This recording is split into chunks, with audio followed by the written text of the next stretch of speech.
بعد هاد الشامية ما تحتاجي حتى وصفة واحدة أخرى، بنة طراوة ونجاح من أول مرة، مقادير مضبوطة ناجحة، ما تخافيش منها نهائيا، غادي ترجع لك إدمان.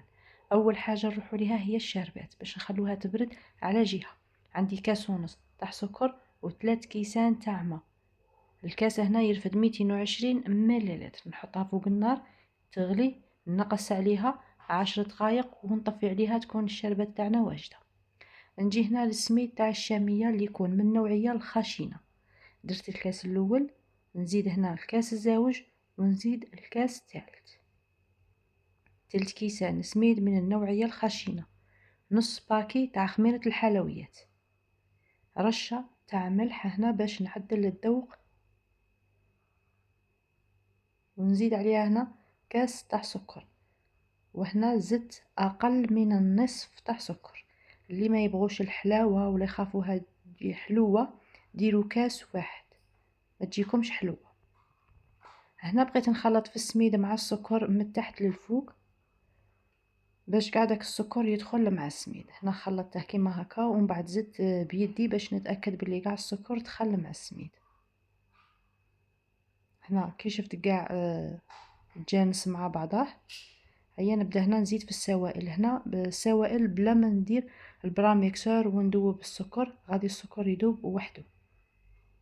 هنا نص كاس تاع البن، والنص هنايا كملته زيت، خليت غير ناقص صبع باش نزيد عليها الماء زهر. تقدروا تعوضوا هنايا البن بالياغورت الطبيعي ولا بالحليب. هنا البن والزيت والماء زهر كاس كامل معمر، فرغتهم على السميد ونبقى هنايا نخلط قاع في السميد تاعي حتى نشوفه قاع تشرب هو والسكر، يعني ما يبقاش جهة خاوية من تحت للفوق. خلطتها هنايا مليح. هنا الشربات تاعي راهي وجدت، زدت عليها ربع تاع ما زهر وخليتها تبرد على جهة. دهنت هنايا البلاطو تاعي بالدهان، دهنته هنا كامل ونفرغ عليه الخليط هنايا. الكوشه هنا درتها راهي تشعل على جهة باش كي ندخل البلاطو ندخله على نار قليلة حتى كي تشوفوا كاع الجوانب تحمروا لكم طفوا من تحت وشعلوا عليها من الفوق. هنا بغيت نصنع لها في الوجه تاعها غير بالدهر تاع المغرف، ومن بعد جبت هنايا الكوبات باش نرطبها كاع من الفوق وما تجيناش جهة طالعة وجهة مهبطة. هنا كي رطبتها كاع بديت نطراسي فيها باش من بعد يجونا المربعات تاوعنا باينين. هنا طراسيت غير من الفوق ما هوتاش حتى لتحت.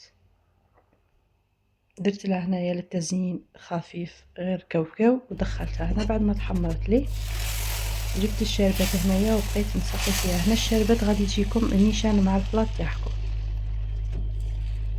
سقيتها كاع كيما راكم تشوفوا. هنا ما تجيش اصلا ما تجيش قاصحه من الفوق بزاف، راكم تشوفوا راني نقسم فيها وما راهيش تتفتت. هنا قسمتها حتى لتحت باش نزيد نكمل هنايا الشربات. زدت خليتها هنايا تشربت شويه ومن بعد كملتها كامل. هنا غادي تجيكم نيشان مشربه حدك حدها. درتها انا هنايا في الليل وخليتها في الفريجيدير حتى الصباح وين قسمتها ما تجيش تتفتت كما راكم تشوفوا. الطرف تقدروا تردوه. انا نقول لكم جربوها. نتلاقاو في وصفه سهله او في فيديو جديد. سلام.